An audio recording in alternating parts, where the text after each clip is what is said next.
Hallelujah. सभी को जय मसीह। और प्रभु यीशु मसीह को हम महिमा करते हैं, प्रभु को धन्यवाद देते हैं और प्रभु यीशु मसीह को महिमा करते हुए आप सभी को हम जय मसीह करते हैं। परमेश्वर ने आज के दिन में इस नए दिन को दिखलाया है। हम परमेश्वर को हृदय से कोटि कोटि धन्यवाद देते हैं। प्रभु की महिमा ऐसा ही बनी रहे, धन्यवाद देते हैं। हालेलुया। तो परमेश्वर ने हम सभी पर दया किया है और आज के इस नए दिन को दिखलाया है। हम परमेश्वर को महिमा करना नहीं भूलना है। प्रभु को महिमा करते हम लोग आगे जाएंगे। हालेलुया। इस वीडियो को कृपया पूरा आप देखिए। ज़्यादा बड़ा नहीं है, छोटा ही है। शॉर्ट वीडियो इसलिए बनाते हैं छोटा छोटा, ताकि आप सभी लोग वचन के द्वारा ज्ञान को बढ़ाएं, प्रभु का वचन के द्वारा ज्ञान को बढ़ाएं और प्रभु का वचन को सुन करके अपने घर में, अपने परिवार में, अपने बच्चों जीवन में आप आशीष पाएं। यही हमारा उम्मीद है, ताकि प्रभु सबके जीवन में आशीष करें। हालेलुया। कृपया वचन को पूरा सुनिएगा, प्रभु आपको आशीष करेंगे। आज का हमारा विषय है बालकों को आशीर्वाद। हालेलुया। आज का हमारा विषय है बालकों को आशीर्वाद। ध्यान देना है, परमेश्वर बालकों को ज़्यादा प्रेम करता है। जो बच्चे हैं परमेश्वर ज़्यादा उससे प्रेम करता है, क्योंकि बच्चे ना परमेश्वर का दिया हुआ एक भाग है। हालेलुया। आज दुनिया में बच्चे के लिए लोग कहाँ से कहाँ जाते हैं। जिसके पास बच्चे नहीं होते कितना पीड़ाएँ होती है, कितना निंदा सुनना पड़ता है, कितना तरह तरह की बातें को सहना पड़ता है। ये उससे आपको पता चलेगा जिसके घर में एक भी बच्चा नहीं है, लेकिन बहुत दर्द होता है, हमको पता है। हालेलुया। हालेलुया। दूसरी बात, परमेश्वर जब आपके जीवन में बच्चे को दिया है तो बच्चे को संभालना, अच्छी शिक्षा देना, अच्छा उसको पालन पोषण करना, प्रभु का भय उसके अंदर में डालना, ये आपका कर्तव्य है। हालेलुया। आप बच्चे केवल पैदा करना बड़ी बात नहीं होता है, बल्कि बच्चे को जन्म देने के बाद बच्चे को सही शिक्षा देना, सही से संस्कार देना, उसको सही रास्ते को दिखाना, ये आपका कर्तव्य होता है। हालेलुया। हालेलुया। बच्चे तो पैदा जानवर भी करते हैं, गली का कुत्ता भी करता है और पैदा करके छोड़ देता है। लेकिन ध्यान देना है प्रभु के लोग, आप गर्जियन हैं, आप इंसान हैं, आप मनुष्य हैं, आप उससे बहुत गुना आगे हैं। हालेलुया। तो आप अपने बच्चे को सही शिक्षा दें। ये प्रभु का भी अनुग्रह, ये प्रभु का नियम है। तो हम लोग देखेंगे ये बच्चे को प्रभु ग्रहण करता है, बच्चे को प्रभु स्वीकार करता है, क्योंकि बच्चे के मन में कोई कपट नहीं रहता। वो मन में क्या करते हैं, लड़ाई करेगा, भूला जाएगा। लेकिन बड़े लोग क्या करते हैं, आज लड़ेगा, 4 साल तक, 10 साल तक, 20 साल तक, बूढ़ा होने तक ये बात याद रखेगा।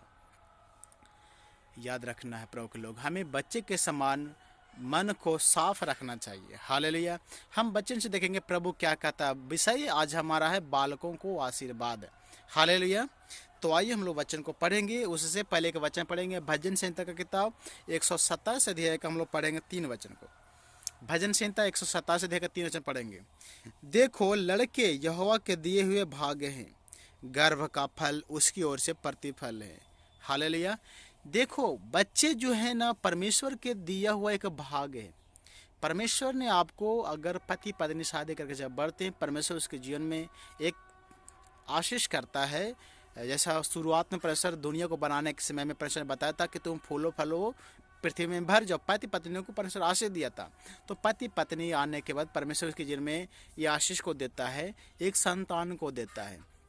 वचन में लिखा है कि देखो लड़के, मतलब जो बच्चे हैं ना, परमेश्वर की ओर से दिया हुआ एक भाग है, एक समझिए कि फल है। परमेश्वर पति पत्नी के भी जीवन में परमेश्वर एक फल को देता है। ये सब गर्भ का फल जो है परमेश्वर की ओर से ठहराया जाता है। हालेलुया।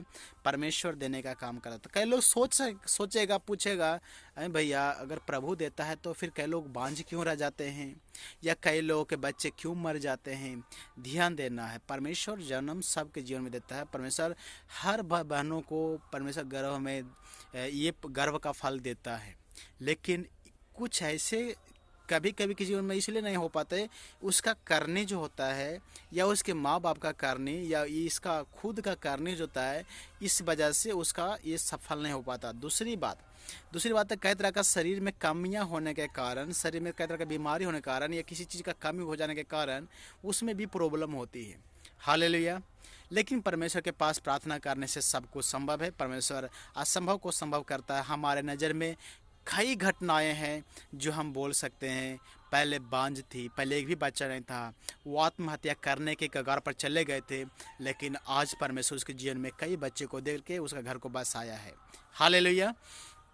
तो यहाँ पर लिखा वचन में कि गर्व का फल परमेश्वर की ओर से ठहराया जाता है, परमेश्वर का आशीष है वो सभी से लिए। आप अनजाने में पाप मत करना। कई लोग गर्भपात करा देते हैं, भ्रूण हत्या कहलाता है इसको। कई लोग उसको जो बच्चे जन्म ही नहीं लेते उसको मरवा देते हैं। ये बहुत बड़ा पाप है, बहुत बड़ा घिनौना है, याद रखना है। इसी से डरना चाहिए। प्रभु हमें क्षमा करे, सबको क्षमा करे। अनजान में जो भी पाप होता है प्रभु उन सब पर दया करे, क्षमा करे, ताकि कोई ऐसा गलती ना करे। हालेलुया। आगे यहाँ पर लिखा तो परमेश्वर से दिया हुआ था प्रतिफल था। आगे देखेंगे प्रभु बच्चे से कितना लगाव रखते हैं। हम लोग पढ़ेंगे, मरकुस का किताब निकालिएगा, हम लोग पढ़ेंगे, ध्यान से सुनिएगा। अगर आपके पास मरकुस का किताब है तो निकाल लीजिए। हम लोग मरकुस का किताब को पढ़ने के लिए जा रहे हैं। हालेलुया। मरकुस का किताब हम लोग पढ़ेंगे, 10 अध्याय को निकालेंगे। हालेलुया। यहाँ लिखा है वचन में कि फिर लोग बालकों को उसके पास लाने लगे कि वह उन पर हाथ रखे, पर चेलों ने उनको डांटा। यीशु मसीह एक जगह प्रार्थना चला रहे थे, तो प्रार्थना चलाने के समय में बहुत से भाई बहन ऐसे थे जो उस मन में सोचा कि हम अपने बालकों को लाएंगे। मन में सोचा ही नहीं, बल्कि लिखा वचन में कि ला रहे थे।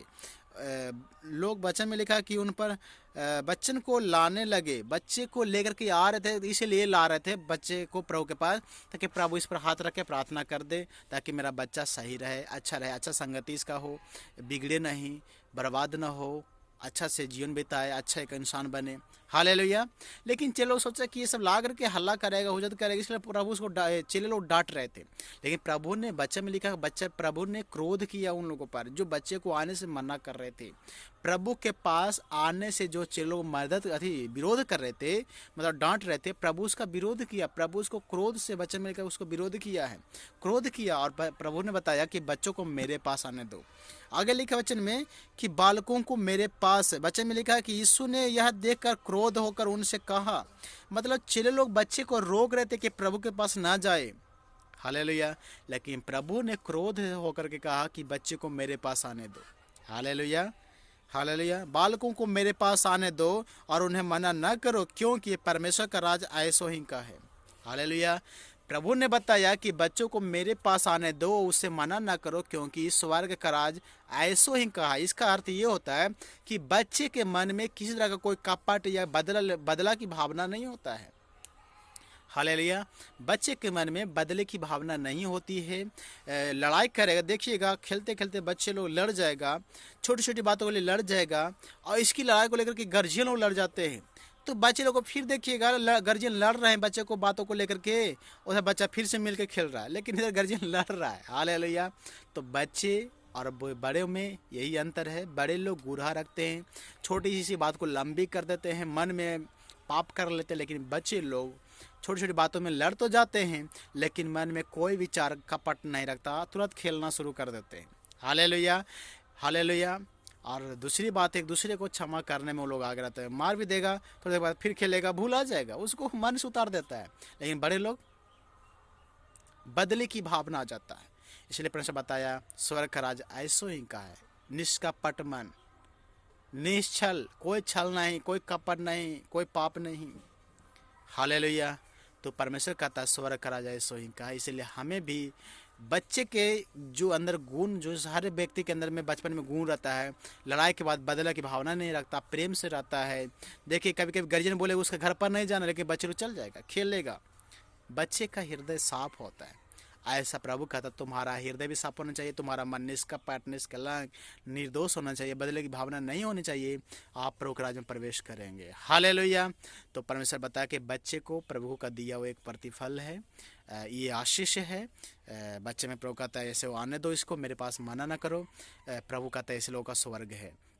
लेकिन आजकल बहुत से ऐसे भाई बहन जो चर्च में जाते हैं, लेकिन अपने जाते बच्चे को छोड़ देते, सोच के बच्चे लोग क्या करेगा। नहीं, बच्चे को भी जाना बहुत ज़रूरी है, बच्चे को भी ले जाइए, ताकि प्रभु उसके जीवन में आशीष करने पाए। हालेलुया। बच्चे के लिए चर्च में संडे क्लास चलता है, संडे क्लास में उसको बैठाइए, प्रार्थना बैठाई ताकि प्रभु उसके जिनमें आशीष करने पाए। Hallelujah, hallelujah. देश की वातावरण के अनुसार अगर बच्चे पर रोक दिया जाता है, रोक लगाया जाता है, तो कोई उसमें कोई दिक्कत नहीं, प्रभु उसको संभालेगा।